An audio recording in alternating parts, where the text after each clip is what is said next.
বাচ্চাদের খেলাধুলার খুব সুন্দর ইয়া বানাইছে। দেখেন আমার নাতিন কত সুন্দর করে পুতুল বানাইতেছে। তো এই পুতুলটা কীভাবে বানাইতেছে সম্পূর্ণটাই আপনাদের সাথে শেয়ার করতেছি, আপনারা না টেনে দেখবেন। দেখেন কত সুন্দর করে ঘরটা বানাইছে, গাছটা বানাইছে, বলতেছে দাদি এটা তোমার জন্য।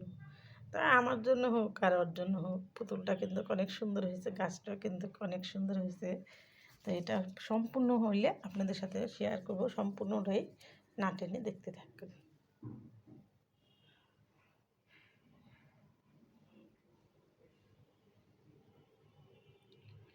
কুটির শিল্প, যারা কুটির শিল্প কাজ করে তারা বুঝে যে কীরকম করে করতে হয়। তা আগের দিনের মানুষ তো অত বুঝি না, কিন্তু আমার নাতি করে সবার বাচ্চা কাচ্চারাই অনেক সুন্দর সুন্দর জিনিস ঘরে বসে থাকে, বানায়, মাথায় কাজ করে। আমাদের অত মাথায় খেলে না, আমরা মাটি মুটি দিয়ে খেলতাম, আর ওরা কত সুন্দর ঘরে বসে থাকে, নিখুঁত হাতে সুন্দর করে কাজ করতেছে। তো না টেনে দেখতে থাকে।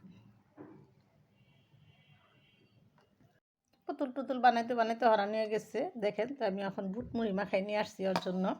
দাদি বুট মুড়ি মাখাই দাও। তো আমার নাতি নাতকুরকে আমি ঘরের জিনিসটাই বেশি খাওয়াই, বাইরের জিনিস খাওয়াই না। তো দেখেন মাশাআল্লাহ দিলে আমার নাতিন কত সুন্দর করে পুতুল বানাইছে। দেখেন ওইটা দেখাও, ওইটা দেখাও। হ্যাঁ, এটা টপ না? আর এটা ফুল বানাইতেছি টপে, এই যে পুতুল। আর গাছ দেখবা, এই যে গাছ বানাইছি। হ্যাঁ, সুন্দর হয়েছে, খুব সুন্দর হয়েছে।